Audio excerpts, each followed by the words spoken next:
Entire time. And number one is Rosa. She went to see her, was it granddaughter or grandson? I think it was a granddaughter. Thank you. She went to see her granddaughter in Nashville. Now, we just want to tell you about Nashville. Nashville is one of the places that's the fastest growing. So we're hoping she doesn't go to Nashville and decide she wants to stay. Of course, I was just talking to our pastor's wife, and her son lives in Nashville, and she said, I don't like Nashville. This is Diane Brown. Yeah. She says, I don't like Nashville. She says, it's just like LA. It's so crowded, and, so she said, and then, of course, you don't get the fabulous weather, but you still get all the crowding. Everybody's coming. Oh, good. We're just entertaining them. It's about a rating on a 1 to 10. We've got down to a 1. We're trying to get up to a 2.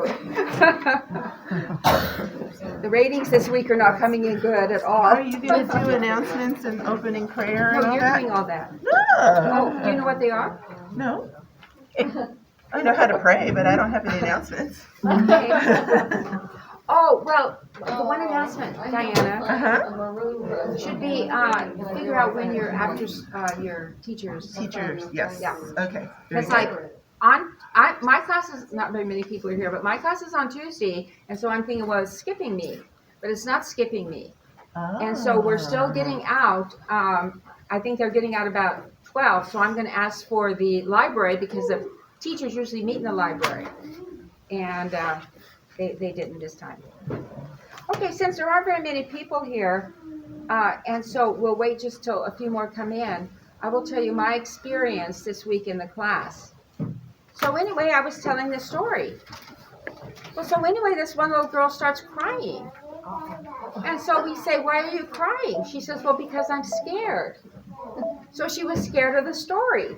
Oh my. So then I said to the kids that were there, I said, were you scared? Some of them not, They said, well, no, we didn't even know what was scary. So anyway, that was one experience. What was she scared of? It was something, well, we were right there at the point that the firstborn died and, Maybe she's a firstborn. The boys, the baby Yeah, boys. Oh, well- yeah, that is horrible. What, did she cried? No, the boys no, had it's to horrible die. that they died. Yeah, oh, thank you. Thank you, Elaine. Yes, thank you. Of course she was sad. We kept saying, of course she was sad, of course she felt bad. No, this is the firstborn, the plague, the firstborn, right? Yeah, Not this the was the babies. plague. Yeah. Yeah. So but with that any too. firstborn, male or female. Uh-huh. Now, since there aren't very many people here, I'll just tell you one other thing that happened. So anyway, I give them a little prize, which was a little rubber snake. You know how you can buy, for $1, 10 rubber snakes. But anyway, so one little girl comes up and she says, my T-shirt, and I said, yes. She says, well, my dog, and then I couldn't see whether she ate it or he ripped it up or he did something. I asked her to repeat that word, but I couldn't get it. Yeah. So I said, well, so you couldn't find it this morning? She says, no, I looked everywhere. And she says, it's because my dog did whatever he did to it. And so I said, well, did you look for it last night? And she says, well, no, I didn't. So she wanted to have another T-shirt. So I said, well, you go home and you look all week for it, and then you come back and let me know. So, dog eating the homework. Well, now we've got dog eating the T-shirt. T-shirt.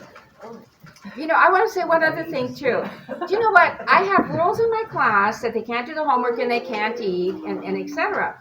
But I have, for the very first year, I've got my little, they've got preschool, then kindergarten, then they start in. So we happen to have gotten a preschooler, 2 of them really, and they sat there really well. But one of them raised his hand and said, I am so hungry.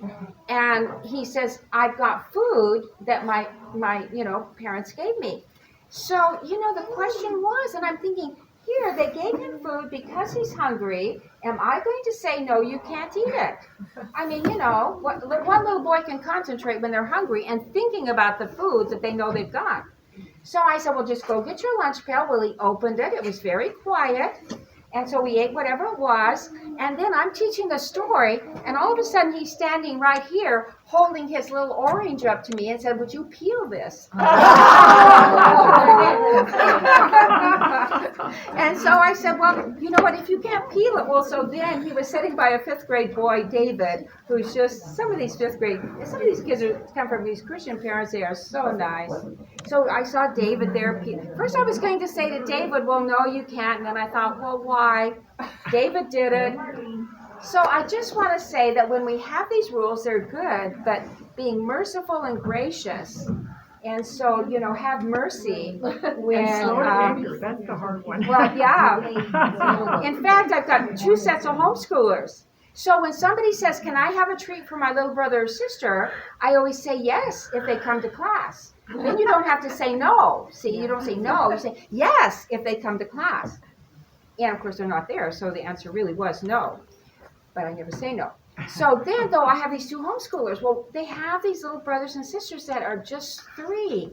And so, they, like the little snake, they said, "Well, can I take one home?" And so I was saying, well, they didn't come to class and wear their t-shirt, or they could have gotten one. Well, so then I thought, you know what? These 2 homeschool families, just give them an extra one. I'm going to take them home. I don't have anything to do with it, to do with them now. And so it was, I just thought, why hadn't I not thought of that before? And, you just get used to sticking to the rules. And I'm thinking, yeah, but we have to be wise, too, with this. Yes, Shari? Mary, when you say that, like the bathroom, that can be such a problem. And then you set the rules, and then you just have to be the adult to decide this child really had to go. Yes, They're not making a habit. right. So that you give them the stern, make sure you go before, but you don't take it.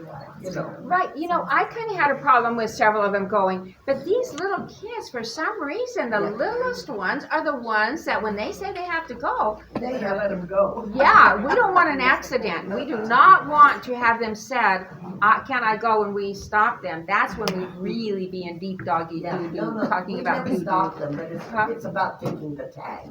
Yeah. Oh, yes, you're And so right. you just have to be the adult and Yes. say, just give them like you're going to. And then, I had 2 kids say they had to go. One was a preschool, one was another one. But then after that, I didn't have anybody. So it wasn't like it started a mega movement, Yeah. I'm trying to add humor, but nobody gets my humor. Oh, did you get my humor? We're not recording, so. Yes, we are. You can get We're it not out. recording? Yes. 9:30. Oh, I was just feeling in. It's all right. He'll edit out anything. Oh, well, Diana, please Let's come get up and say started. something that is worthy of Do you want to open with a song, or should we just open with prayer? Okay, so we have one more song. Okay, Where did I do? Oh, here, I already here. all right. How many of you guys have "You Are a Wonderful God"? Nobody has it? No. Not one person has Do we it. have it in here? Do you know what? It used to be "Thou art a wonderful God," but then it's changed to "You are a wonderful God." Yeah. Well, guys, if I'm the only one that has it, then I'm not going to go there. But on it, I will say that we heard our CEF president speak on Saturday. Some of us went down there, and by the way, it was truly excellent. And but I want to say that I remember about the messages that he gives that are different than a lot. And the fact is, what he does is he meditates on the scripture. Now, I want to say, you think, well, doesn't everybody? And the answer is, once you hear him, you'll say, well, I don't think so. And that goes for, me too and everyone. So I'm just, not everyone, but so before I was going to class today, it was Tuesday morning, I thought, okay, so what is the main thing that I want to get across? Of course, we know the story. But what is the main thing I want to get across? And you know what? It's very obvious what the main thing should be, but I had to think about it. And once we had it clear, this is the main point that I want to teach the kids, it made it so much easier then to bring it together as a whole. And of course, we're going to find out from the verse, but the main thing we want to teach the kids is there is only one God. And growing up in church, I would think they're talking about the gods and, so, it really wasn't clearly said People can say there's a God, but there is only one. And so it was a thought that I struggled with. And that's why we were going to sing this, You Are a Wonderful God. But if you don't have it, we're not going to. But now, so I'm just saying, before you get up to teach, think, what is the main thing that I want to get across? And then you can weave it through all that you're saying. And of course, the plagues, what was he fighting against? I mean, The other God, gods. the other gods. That's exactly, what did Pharaoh think he was? God. All right. But were any of them gods? No. All right.